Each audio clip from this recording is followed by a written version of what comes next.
My father worked for a human research company in the 70s and 80s before some organisations such as the IRB, Institutional Review Board for the Protection of Human Subjects in Research, and the Belmont Report could catch on. He retired and went on to live a nice, relaxing life with my mother, his wife of 30 years. After she died, his own health began to deteriorate, and he willed his estate and possessions to me upon his passing.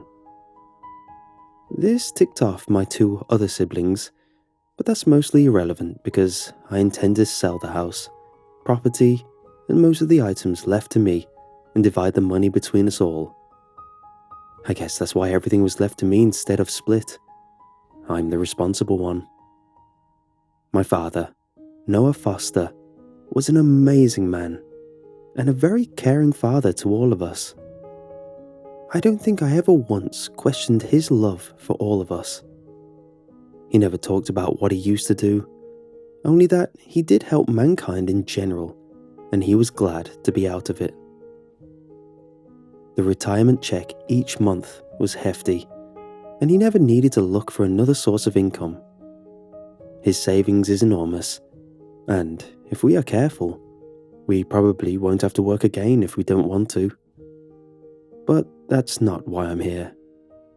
See, I didn't enlist the help of my bitter siblings in the cleaning and cataloguing of my parents' possessions, or rather, my new possessions.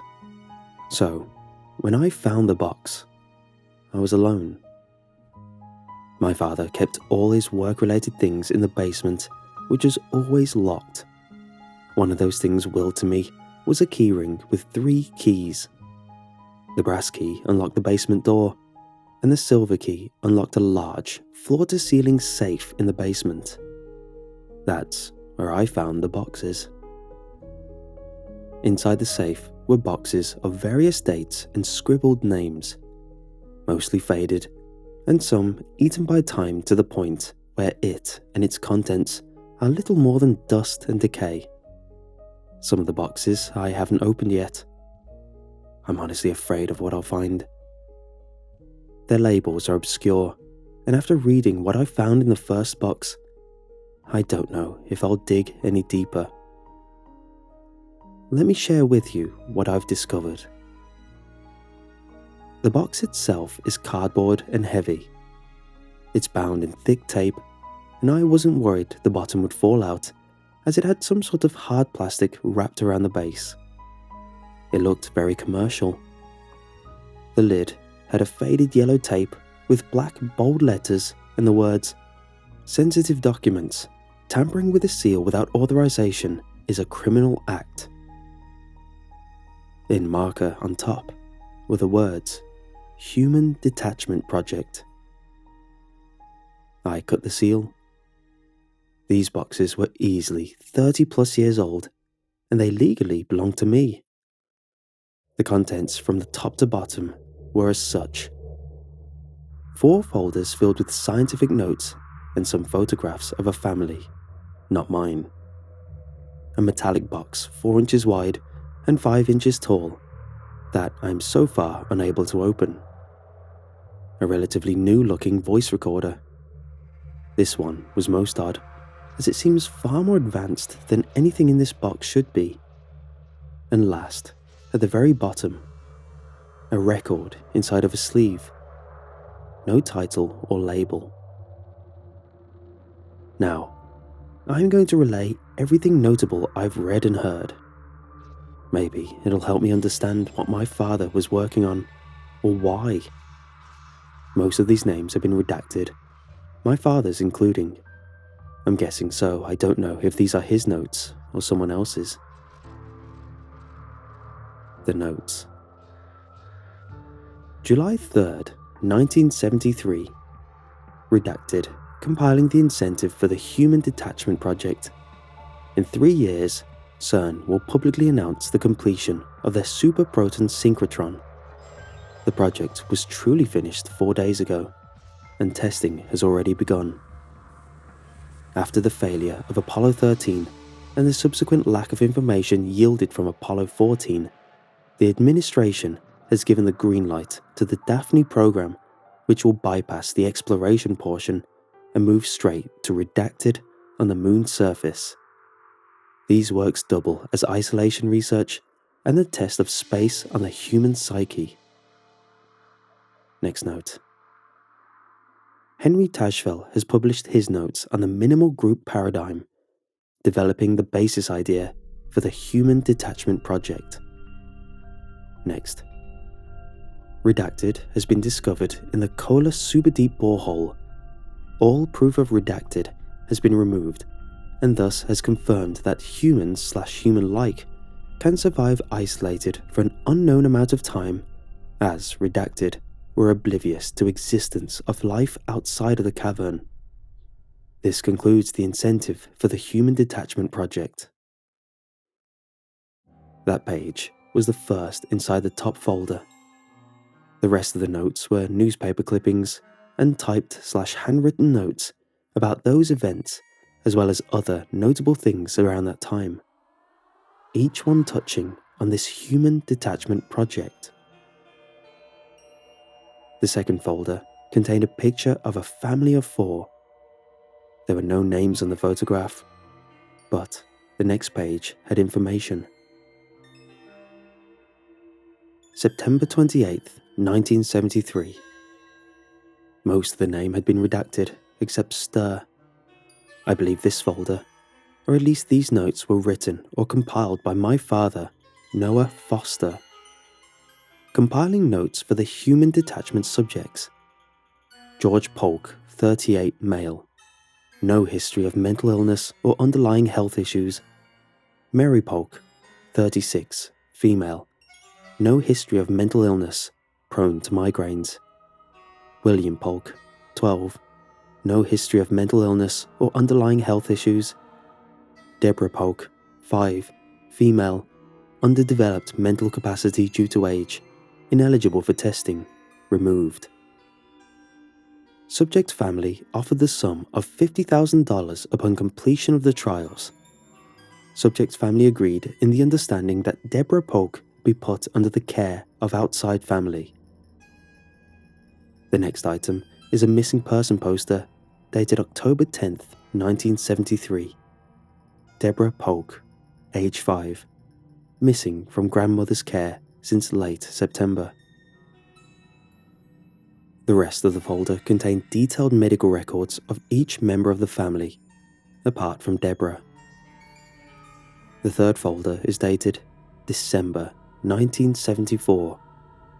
The first page is handwritten and worn to the point where I can't read it. I skimmed a few pages, but most of the notes seem smudged or blurred. Towards the end of the folder, I can read parts of it. It appears to be a woman's handwriting. Phase 3 began early this morning. After keeping the subject family separated for 6 days of the week and together 1, we then separated them into 2 weeks alone and 1 day together.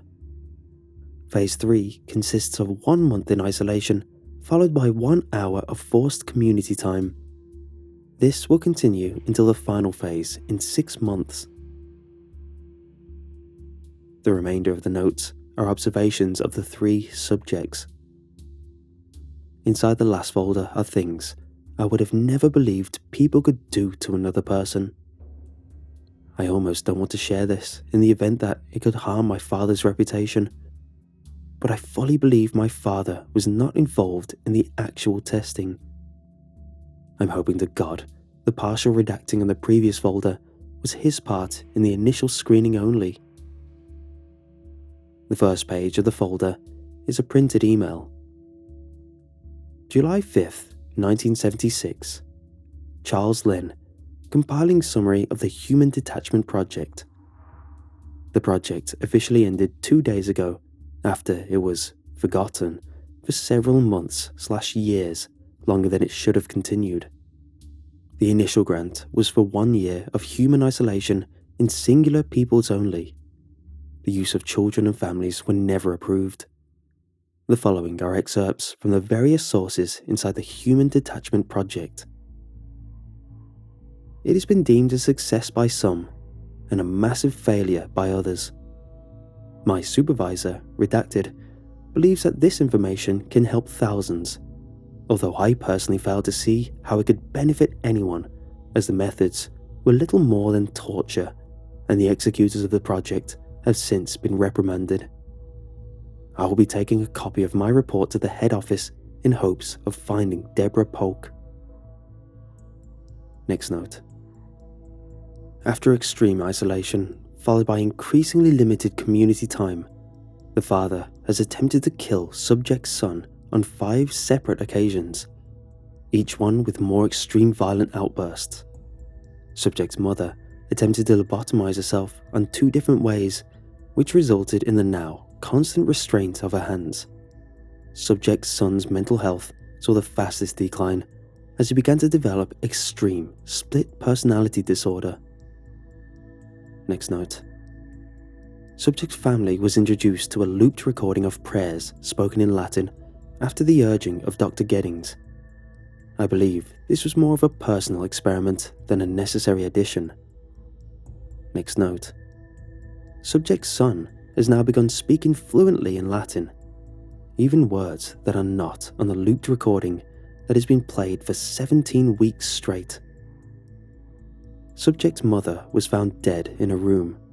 Her hands remained bound, but bruising and a crushed windpipe were the cause of death. Subject's father claims to have killed her because, quote, "she begged me to." Neither subject had seen each other in over 3 months. Subject's father killing subject's mother, deemed impossible. Subject's son was found in the community room. His room was still locked, and as there are no doors or windows, it is unclear how he escaped. He was found standing in front of subject's mother's now empty room, whispering to her in Latin, holding a small metallic box. Origin unknown. Subject's father was released into a sealed room with 2 interviewers for final assessment before release. Upon being told he would be released, subject's father took his own life with a pen of an interviewer. His last words were, "Don't make me leave. You can't make me leave." Subject's son remains in isolation. It is unclear for how long. Interview recorded shows clear psychosis and mental breakdown. I will be sending copies of this to various heads. The cruelty and forced isolation of these people is far beyond criminal neglect. The remaining papers are the medical reports and death certificates of George and Mary Polk. The dates are redacted. The last thing in the box is the voice recorder. I had to pick up some batteries before I could listen to it. It went as follows. Interviewer: "Do you know where you are?" Son: "I am at redacted." This is a long redaction. I think he said the actual address. Also, his voice is quite deep for a youth. Interviewer: And why do you think that's where you are?" Son: "I just know." "If we can determine that you are healthy, we would like to release you." "I don't want to leave." "Why not?" "I am not one of them outside. I am inside." "We are going to release you. We need to see how you react around others. I don't want to leave." The audio breaks up a few times here, before it cuts off. That's everything I know about the Human Detachment Project. I don't know what's inside the small box, and I have a pretty good idea about what's on the record. I'm afraid to dig deeper. I have a few more boxes with various titles, such as The Snakeskin Experiment, Operation Stopwatch, and a few others. One box in particular makes me nervous. It's double taped and has the words "Failed Experiments" on the top. I have one key left on the key ring, and I don't know if it goes to something else inside of one of these boxes or not. But I feel he left it to me for a reason. I really don't want to go through more of these boxes. but there are just so many. And why would he have these? Why wouldn't they be somewhere more secure than his basement all this time?